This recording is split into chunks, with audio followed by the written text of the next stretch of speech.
আমরা অনেকবার লোকের থেকে এই কথা শুনেছি, জীবনে যখনই ধন অর্জন করবে বাঁচিয়ে রাখবে।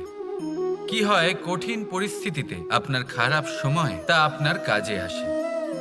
কিন্তু এই কথা কি 100% সত্যি?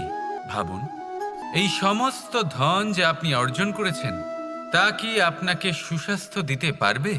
এই সমস্ত ধন কি আপনাকে সুখ এনে দিতে পারবে? পারবে না, তাই না? চলুন আমি আপনাকে একটা কথা বলি। পরমেশ্বর,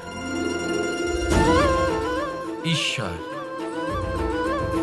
যদি এই ঈশ্বরের ওপর আপনি বিশ্বাস রাখেন, সর্বদাই ভালো কাজ করেন, সবার মধ্যে প্রেম ছড়িয়ে দেন আর সবার জন্য শুধু ও শুধুমাত্র শুভকামনা করেন, তাহলে আপনার সাথে কখনো কোনো খারাপ হতে পারে না।